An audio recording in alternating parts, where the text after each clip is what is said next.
My hair is a bit funny right now. My name is Alex and I'm trying to grow AI Flowchat into the next billion-dollar company. Today we have 190 users, we have 2 paying users, and we have $30 in revenue. A lot of people are asking me whether or not I'm doing this alone or not.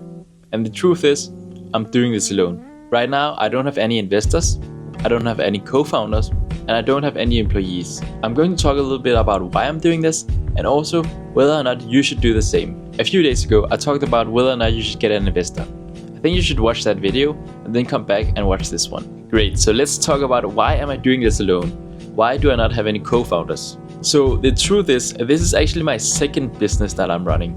I used to have a startup before in the insurance space where I had 3 other co-founders. And I think that also kind of shaped how I think today. There are 2 things here. First of all, because I've run another business before, I actually have a lot of experience. That also means that I don't need too much back and forth with another person in order to figure out, okay, am I going the right way or the wrong way? If you're just starting out, I actually think it's a good idea to have another person to talk to, and also just for the mental game.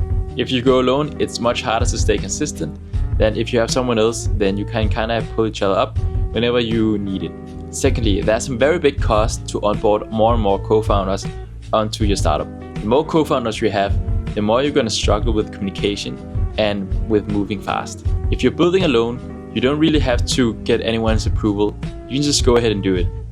But if you're building together with someone else and the other person disagrees, you can't actually just overrun that other person. And you kind of have to talk it out with them. And that can cost you a few days. Maybe it can even cost you a week. And so it's actually very important that if you found a co-founder, that you guys are very similar in the way that you think, the way that you structure your things, and also how aggressive you are.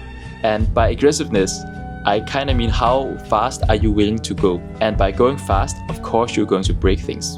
So actually the question is not only how fast are you willing to go, but more in terms of how many things are you willing to break.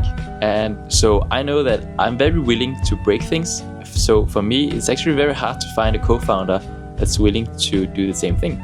So yeah, that's my co-founder situation. I'm doing this alone, well, because I can, and also because I haven't really found anyone that's able to keep up with me. But I mean, I'm sure I'll find someone eventually, and if that person comes up, then I'll have a talk with them. Alright, so lastly, why do I not have any employees?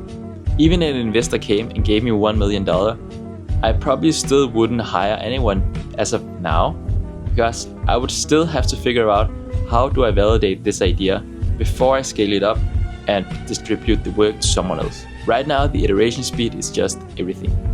I'll probably make a follow-up video on how to find a co-founder and how to hire. So if that's something that's interesting to you, then please hit a follow, and I'll see you at the next one.